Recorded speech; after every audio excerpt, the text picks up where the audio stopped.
Hey Harmonizers, welcome back to the road trip with my horse, where we are now traveling to Utah on our way to California for the Western States Horse Expo with my 5-year-old thoroughbred. And we ended up here at Antelope Island in Utah.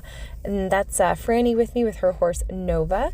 And as we were driving, we were on our way to Utah and we're like, you know what? We only have 8 hours of driving today. We have time to go make a pit stop and drive an extra 2 hours so we can go see the Salt Lake. And we saw that there were a couple different options of where you could view the Salt Lake from. So we decided to go to the Antelope Island. It sounded neat going to the national park.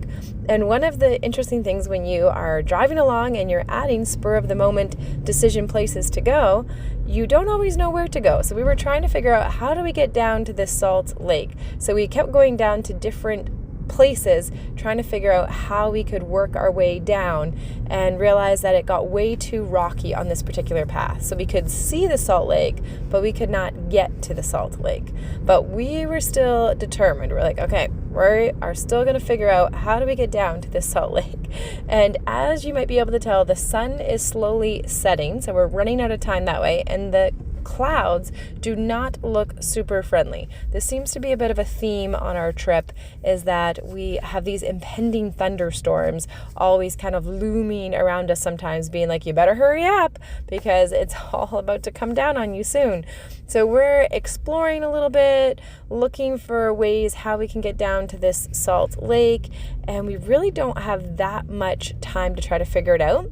So we're trying to enjoy the view a little bit. It's absolutely beautiful. It's just acres and acres of natural wildlife preserve and surrounded by this beautiful Salt Lake that looks like it's huge. It's absolutely massive. It goes on forever. It's really breathtakingly beautiful, and the colors on the camera are not quite doing it justice. It's coming out pretty gray with the thunderclouds there, but the colors and the light bouncing off of those big hills or mountains, I'm not sure if they're high enough to be considered mountains yet, they are absolutely stunning.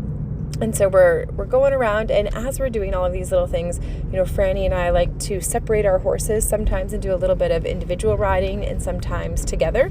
So we practice going around together. Of course, bridleless most of the time is kind of how we roll, and then sometimes separating off, which helps to practice that emotional control and make sure our horses don't get too herd bound and stuck together. So finally we figure out how to get down to this beach, and we had to go through this kind of sketchy little hill that took us through all of these bugs. There were so many bugs in these bushes. Once we got closer to the Salt Lake, the bugs weren't bothering us anymore, but you have to go through this really buggy area, and then we finally get down to the Salt Lake here, and it's absolutely beautiful. And I thought, oh, maybe we're gonna go for like a nice galloping or cantering along the beach kind of video type thing. And as I tried to trot Lissy on the beach, she was slipping a little bit. So we're like, okay, we're just going to play it safe and just keep it slow. I do not want to risk injuring my horse on this journey at all. So we just kept it really safe.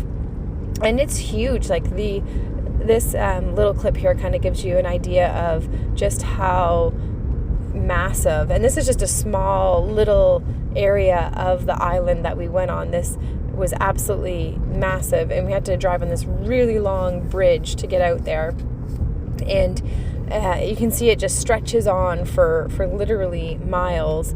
It really kind of neat because you feel like you're at the beach, but you're not at the beach per se, because we're not on a coastline there, but we're along this sandy area. And it was kind of funny, we were so rushed with kind of taking in the scenery, realizing that a thunderstorm is coming, realizing that it's getting dark and we need to get back to the location where our horses are because we have to leave early in the morning to start our drive to California, that I forgot to touch the Salt Lake. It's right there, and I completely forgot. And I even said at one point, I was like, I have to make sure I go over and actually touch it. And part of the reason why I didn't go touch it is I would need somebody to hold Lissy so that way I could go over there, because we noticed that as you got closer to the water, it definitely got more sinky in the mud, and we didn't want to risk sinking our horses into the water. I've definitely heard of horror stories before where people have taken their horses into boggy situations and their horse has gotten stuck. And we do not need anything like that happening. So I didn't take her closer over to the water, and I totally forgot to touch the salt lake, and I'm completely kicking myself, which means that I'm going to have to go back at some point and touch that lake because it's got a really high salt concentration, higher salt concentration than the ocean. And so I just think that would be really neat to experience. I think it's the saltiest lake that's in North America that we'd have the opportunity to touch, which is pretty cool. And here's a little bit of our driving on the way to Utah. I had never been to Utah before, and I have to say it is absolutely breathtaking and stunning. And there's going to be more of that footage on our next video tomorrow. But here's the girls finally arriving just before dark, and stay tuned for more. Remember to subscribe and check out harmonyhorsemanship.com for even more learning.